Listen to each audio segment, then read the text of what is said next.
Se eu te dissesse a seguinte frase, o que você me diria? Encontraram o Novo Testamento escondido em Qumran? Eu diria que não faz sentido, porque, em geral, o que encontraram em Qumran são rolos e fragmentos muito antigos em hebraico, em aramaico e alguns em grego. Então, nesse aspecto, daria para suspeitar que há rolos em grego, talvez alguma referência, porque se for um texto em grego da época, na região, estima-se que os rolos de Qumran são do século II antes da Era Comum, e tem um intervalo, até Bar-Kokhebas e tudo isso, mas esses são de outra região, Nahal Heber. Não faz sentido que em Qumran haja rolos, Novo Testamento 200 anos antes do Novo Testamento. Começando assim, mas em que isso poderia se relacionar, por exemplo, em entender ideias, linguagens, expressões, o contexto da época do Segundo Templo? Existem paralelos, e tem um vídeo sobre isso. Você também trouxe dois grandes convidados ao seu canal, Antônio Pinheiro e Adolfo Reutemann, sobre talvez haja uma relação entre João Batista e as temáticas que se encontram em Qumran, a água ritual como se prega no deserto. Sim, toda essa questão da voz que clama no deserto de Isaías está em Qumran e no contexto de João Batista. A ideia de comunidades apocalípticas e o antagonismo contra sacerdotes do templo. Tenho vídeos sobre isso no meu canal do YouTube, Filosofia Judaica, sobre a relação entre os essênios e Jesus. Quais são os paralelos, por exemplo, você sabe, não sei se você sabe?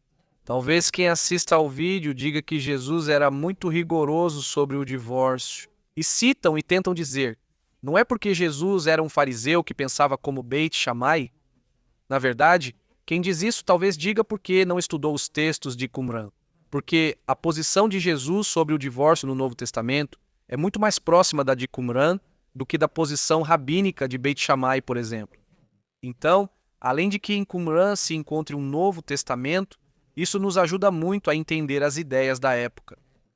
Se você me permite, entrando em mais detalhes, porque existem esses rolos em grego, que são o 7Q, o 7Q4, o 7Q5, que têm frases que foram discutidas. E será que esses são um? Ele cita o Evangelho de Marcos, pois há algo semelhante em Marcos 6, parecido com esses rolos.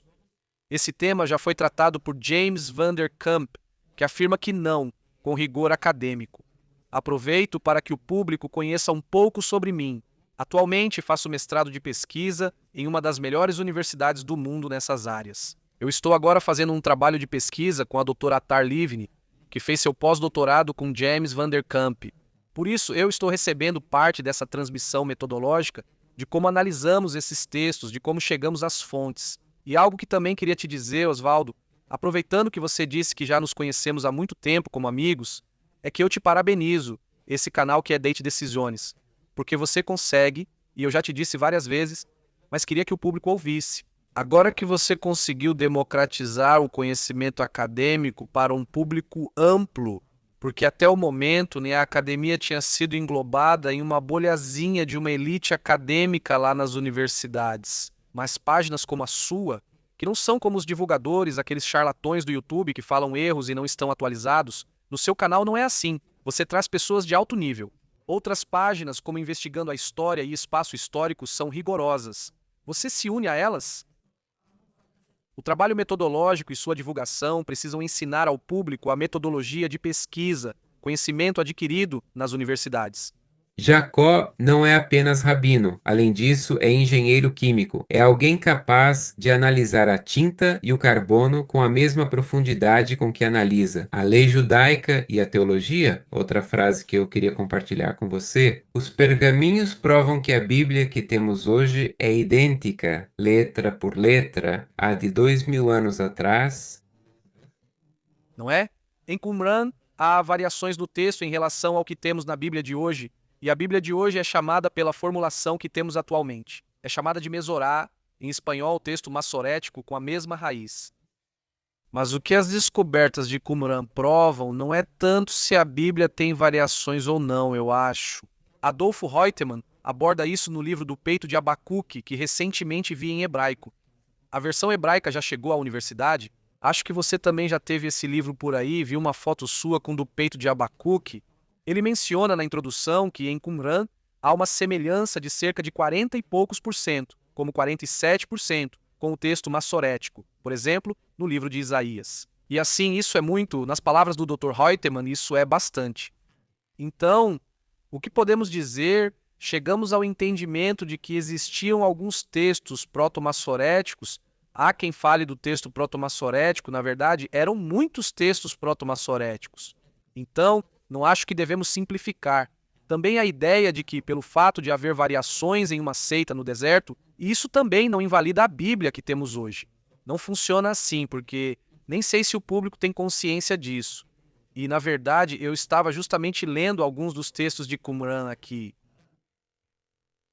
Até mesmo os textos bíblicos, que eles têm duas vezes, por exemplo, tem duas vezes textos de Isaías, e assim até mesmo dentro de Qumran. Eles têm variações e você pensaria, mas sendo uma seita fechada, que influência externa poderiam ter, se são tão fechados? E é uma comunidade? Veja, apesar disso, eles podem variar entre si. É assim que funciona. Então, acho que devemos ser aquilo que move os alicerces do que temos. A padronização da Bíblia massorética. Hoje, além disso, os registros, e eu comentei isso no início, os registros do judaísmo falam sobre como o texto da Mesorá foi padronizado. Por exemplo, no Sifre se fala do Sefer Gen, Sefer Medoná, Sefer Zatutei, de como havia variações e como foi feita a padronização dessas variações. Ou também se fala no Talmud, no Maseret Sofrim, sobre o processo de canonização, sobre quais livros entram naquilo que é a Bíblia, quais livros não entram, porque em Qumran há textos que foram encontrados, textos que não estão em nossas Bíblias, mas em Qumran eles tinham como se fossem parte do texto canônico deles. Então, isso é mais uma prova de que a literatura judaica já havia discutido isso, a literatura judaica discute. Ou seja, os rabinos discutiram sobre as autorias, inclusive sobre retirar livros como o livro de Ezequiel, um livro que nos parece tão trivial, no Talmud se fala em tirá-lo da Bíblia. Então essas dinâmicas também não são novas para nós. E outra frase. Você acha que os essênios eram cristãos antes de Cristo? Cristãos no sentido de cristianismo, não? Na verdade, como te falei, tem um vídeo de 40 minutos no meu canal falando sobre a relação dos essênios. E como é para os com Jesus na academia? Foi levantada e despertada, digamos, a ideia de uma influência direta sobre o que é isso. Porque se havia uma seita dos essênios, havia uma seita dos cristãos, poderíamos dizer que sim. Se eram os primeiros cristãos judeus, então eram um grupo sectário cujo líder era. E tudo isso. Mas o que se fala hoje em dia é que existem influências que são globais, que sempre estão circulando pelo ambiente da Judéia. Então, daí podemos ver paralelos da época, como, por exemplo, as práticas do celibato. Estima-se que os essênios tinham uma, digamos, forte, como se diz, crença de que o celibato era importante. Embora em Qumran, se os qumranitas eram essênios, o que é debatido, se fale de divórcios, se eram celibatários, como isso seria possível. Isso se parece com certas coisas que a primeira seita dos cristãos praticava. Ou, por exemplo, a ideia do dualismo, que também em Qumran se encontram certos fatores dualistas no cristianismo também. Então, há ideias que são parecidas, mas não acho que se possa falar de uma evolução, e sim de influências que estão no ambiente. E o importante de entender é que nada nasce no vazio. Não é que o cristianismo surgiu do nada que eles tiveram, não é? É um processo que todas as nações, todos os povos têm, e o cristianismo fez parte disso. E se considerássemos que Qumran fosse como uma empresa hoje em Israel, que problema eles estavam tentando resolver? Por que eles foram para o deserto? Era por pureza ou porque odiavam os sacerdotes de Jerusalém? Qual é a sua opinião? Há uma grande disputa sobre isso. Mas se Qumran fosse uma empresa, eu acho que eles estariam tentando resolver a questão dos usuários porque ficaram sem clientes. Por isso acabaram em Qumran. Eles parecem que tinham, como eu te mencionei, são tão a favor do celibato e, ao que parece, e isso muitos acadêmicos estimam, que por isso acabaram porque não tinham natalidade.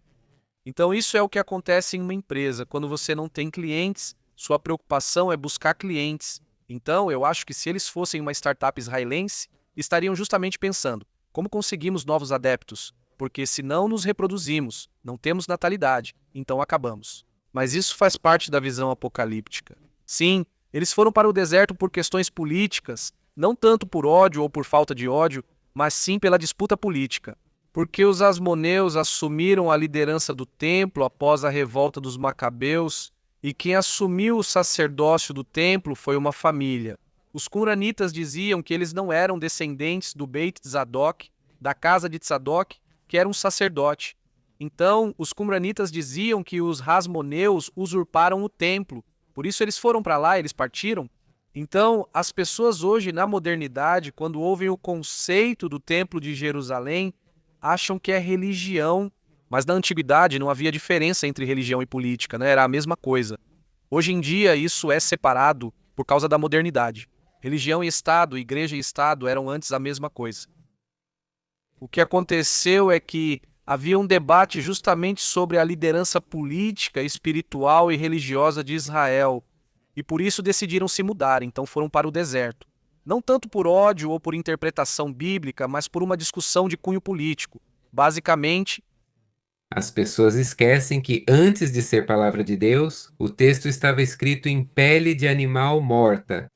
Isto é tinta e química.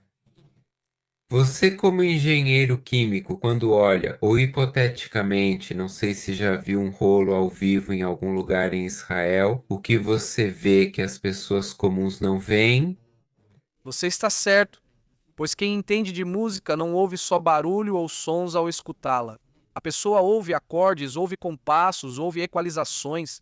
Da mesma forma, quando um engenheiro químico, que também é rabino, olha, ele também se pergunta essas coisas.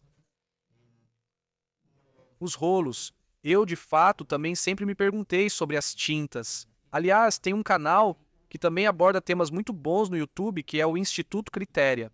E dos temas que falamos, é justamente um engenheiro que dirige esse canal. Falamos exatamente sobre esses assuntos, sobre o aspecto científico que observamos. E o que e aqui eu digo para todos os meus, como se diz, aqueles que trabalham com você, sim, os colegas, sim, porque eu faço parte dos registros de pesquisa de Israel. E eu digo aos meus colegas que, sendo sincero, eu para mim mesmo. Às vezes, quando dizem que existem ciências bíblicas, para mim isso parece muito impreciso, porque eu venho das ciências que são muito mais exatas, que é a engenharia, onde há medições, pode se repetir, pode se fazer de novo. E o que acontece com as ciências bíblicas é que se traz um pedacinho assim de arqueologia e tenta-se preencher lacunas, especulações, e se criam muitas teorias em volta e não funciona. Enquanto que na engenharia você vê um pedacinho. E você pode fazer coisas que são fatos, que você pode medir em nível químico, em nível de espectros, etc. Então esse é o lado, digamos, que eu gosto, que é mais quantificável e demonstrável desse tipo de pesquisa. E hoje, no mercado negro, falando justamente sobre isso, há muitas falsificações que cheiram mal, manuscritos falsos. Como poderíamos identificar um manuscrito falso, não verdadeiro? O negócio de cheirar mal não é uma analogia. Eles realmente têm um cheiro diferente, é o que dizem. Eu nunca vi um manuscrito falso. Mas o que é preciso entender é que os pergaminhos, como são feitos de pele, e uma pele de 2.200 anos atrás, têm. É preciso pensar em como eles conseguiram sobreviver tanto tempo, e a única razão é que conseguiram sobreviver por causa das condições em que estavam, que é o deserto da Judéia, que fica ao lado do Mar Morto, onde é muito árido, uma região a 400 metros abaixo do nível do mar, a umidade relativa é extremamente baixa. E por quê? Isso é importante para identificar se um manuscrito que algum vendedor ou colecionador te traz é verdadeiro ou falso. Porque também devemos lembrar que existe todo um mercado negro por trás disso. Como você disse, beduínos entram à noite, acham manuscritos e os vendem, havendo um negócio por trás disso. Então, como saber? A química ajuda e vou explicar. Não sei como se chamam em espanhol os fios das bordas, que as moléculas dos pergaminhos, por serem orgânicas, a base deles é algo chamado colágeno, e o colágeno é como um tipo de enzima, que é como, imagine uma corrente que está enrolada assim, não sei se vocês estão vendo as cores, mas ela se enrola desse jeito. E o que acontece é que, se as condições de umidade e temperatura causam uma entropia, a molécula começa a se abrir e o colágeno vai se abrindo, se abrindo, se abrindo. Se as condições forem ruins, ele se abre até se destruir. Por isso há pergaminhos destruídos. Em Cumbra, isso não ocorreu, pois a região é árida e o clima ajudou a preservar o colágeno. Na maioria dos manuscritos, sim, e o que acontece com a tinta é que ela meio que se agarra a isso. Então, para descobrir se um manuscrito é falso ou não, existem muitas técnicas, mas se a tinta estiver, digamos, flutuando em cima do manuscrito, é falso. Após 2.200 anos, a tinta não está sobreposta, mas parece ter penetrado, como se estivesse dentro. Essa é apenas uma das formas. Há pessoas que tentaram simular a antiguidade nos manuscritos e começam a colocar produtos químicos adesivos. Isso é detectado com espectrômetros, que é como uma máquina que mede picos, ou também, e esse é um método menos convencional e pouco científico, que é o holandês, cheiro, esse deus que algo cheira mal, literalmente pelo cheiro. Dá para saber se usavam esse tipo de químico, mas é um método mais rústico. Sim, mas é como os especialistas. Talvez alguém que sabe como detectar notas falsas também possa saber pelo cheiro da nota. Algo parecido acontece com esses aqui. E também as tintas de Qumran já estão catalogadas, pode-se dizer, são muito estudadas, sim, há algumas. Por exemplo, uma tinta em Qumran contém pedaços de metal porque o recipiente usado era metálico e deixou esses fragmentos. Esse é um tipo de tinta encontrado em Qumran. Então, se te trouxerem uma tinta moderna, você não só já a detectou com o espectrômetro, mas também pode saber como medi-la. Se não há as catalogações conhecidas de Qumran, você desconfia ainda mais que seja falso. E assim, ou seja, existem muitos processos para saber se estão tentando te vender um manuscrito falso ou não. E continuamos explorando e chego ao tema dos reis do Mar Morto. E o que tem, veja, é que nós vemos que está escrito em hebraico, chamamos de quadrado, como o que se usa hoje em dia. Mas quando se chega, por exemplo, em alguns textos ao nome de Deus, maldito para mim, na minha maneira de ver Deus, ao Yud Hebakhe, como os acadêmicos também chamam de Yahvé, eles colocam nesses textos, nesses pergaminhos, colocam em letras antigas chamadas paleo-hebraico ou colocam, para não escrever, 4 pontinhos. O que está acontecendo aí é um escriba que tem um problema qual? Por que você acha que recorreram a esse modo de escrever o nome sagrado? O tetragrama. É engraçado como você apresenta isso. Primeiro, parabéns, porque esse tema voltou a estar em alta na academia entre os temas mais recentes, recém-saídos do forno na pesquisa sobre Qumran. Esse é aquele sobre os nomes de Deus nos pergaminhos, então parabéns por estar atualizado. Há alguns anos, Immanuel Tov publicou um artigo sobre isso, e Anthony Meyer lançou um livro sobre esse tema.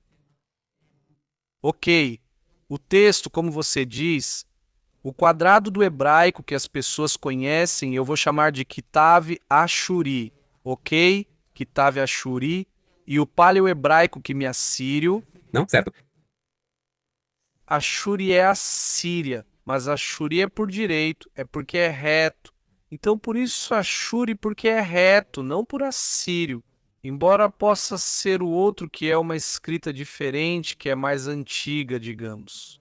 Chamam de paleo-hebraico, né? Eu acho que é um nome péssimo. Paleo é, como dizer, antigo, digamos primitivo. E o certo é que o paleo-hebraico continuou sendo utilizado mesmo depois de Qumran ou Bar Kokhebas. Ele usa em suas moedas, ele usa. Já estamos no século II, muitos anos após esses sectários no deserto. Então, vou chamar isso de Kitav Ivri, como escrita hebraica, e esta de Kitav Ashuri, a escrita reta, a que usamos hoje é a Ashuri. Digo isso para que entendam o motivo. O que acontece? É um fenômeno. Às vezes o texto está lá, mas às vezes você encontra o nome de Deus, que são essas 4 letras Hashem, como dizemos em hebraico, e você encontra em outro tipo de escrita. Ou às vezes é omitido e colocam pontos. Por quê? A verdade é que cada caso precisa ser estudado individualmente. Não existe, como se diz, um padrão, não há uma regra de quando faziam isso e quando faziam aquilo. Por exemplo, nos textos bíblicos, porque em Qumran há todo tipo de textos. Há textos que são apócrifos e outros que são normas da comunidade. Vamos falar apenas dos textos bíblicos. Em mais de 200 ocasiões dos textos bíblicos. Está no Kitav Ashuri, no livro como temos hoje, e assim aparece o nome de Deus. Menos de 20 rolos estão 100%, ou seja, todo o texto está em Kitav Ivri, com o hebraico antigo. Só em menos de 20 vezes, só em uns 10 rolos, acho, menos bíblicos, acontece de estar em hebraico Ashuri e de repente aparece o nome de Deus em Kitav Ivri, ou seja, estamos falando de minorias, mas acontece. E em 3 rolos bíblicos, como o de Isaías e também em alguns extra-bíblicos. Pontos tetraponta, que são como 4 pontinhos. A pergunta é por quê? Mas só faço essa introdução porque é preciso entender que não é uma regra. Não é que sempre acontecia em Qumran, às vezes acontecia em Qumran. Por quê? É isso que eu estava dizendo sobre a falta de padronização? Se está em uma seita com normas muito claras e com regras tão rígidas quanto possível, então por que não é assim, não era assim? Então, existem várias teorias. A primeira teoria é a do semáforo. A teoria do semáforo é que o leitor vai lendo e assim que vê uma anomalia, ele para. Então isso é por respeito a Hashem. Hashem significa o nome, a santidade do nome de Hashem. Então era por isso. Outra teoria que foi proposta é porque é como genizar. O que é genizar no judaísmo? Se um texto tem o nome de Deus, esse texto não pode ser jogado fora, não pode ser descartado. É preciso cuidar dele e no máximo enterrá-lo. Não se pode jogar fora ou descartar, só enterrar. Então, para evitar isso, uma das teorias é que colocavam o paleo-hebraico, esse hebraico ivri, para que não fosse considerado uma genizá. Ok, essa é a segunda, e há uma terceira teoria que me parece interessante, não sei o quão certa pode ser. Mas faziam o nome de Hashem, em hebraico Kitav Ivri, porque isso despertava sentimentos nacionalistas. Por quê? Porque para um judeu é muito, ou seja, evoca muitos sentimentos históricos. Ver a escrita que foi antiga para o nosso povo. Como dissemos, as moedas de Bar Kokhba usam esse hebraico, assim como nas revoltas contra os romanos e às vezes em cartas. Então isso desperta um sentimento nacional muito forte e há uma especulação de que é por isso.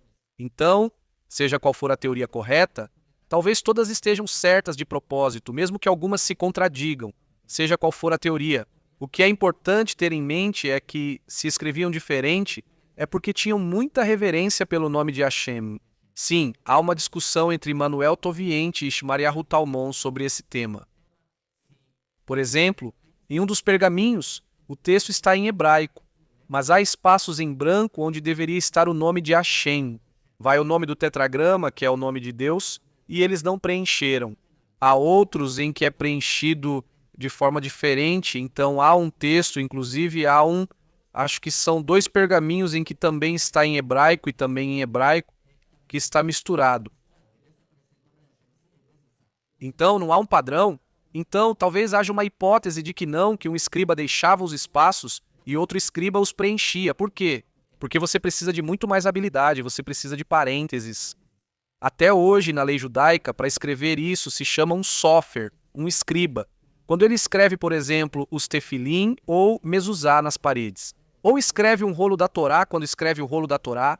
Antes de escrever o nome de Deus, ele tem que dizer a Reni, que é um escritor chamado Kedushat Hashem, e escreve o nome de Deus antes. Também faz todo o processo de escrita. Ele deve se submergir em uma mikve, um banho ritual. Ou seja, há todo um monte de protocolos. E se ele não fizer direito, se fizer, por exemplo, sem dizer essa frase, sem a intenção, ele se distrai. O livro da Torá fica anulado, não serve, não é kasher, e precisa ser enterrado na Torá. Por isso, no momento de escrever o nome de Hashem, até hoje nós judeus somos super rigorosos, e em Qumran não é diferente, continuamos seguindo nossa tradição de milênios. Então talvez seja por isso que outro escriba fazia isso ou preenchia, porque precisavam de mais detalhes ou preferiam não fazer errado. Há muitas especulações sobre o motivo, mas em resumo é isso. Você acha que escrever de forma diferente, como você me disse antes sobre esse assunto, fez com que as pessoas não pronunciassem o nome ou escrevessem de forma diferente? Porque já era proibido pronunciá-lo. Não, quer dizer, Quase certo? já era proibido pronunciá-lo.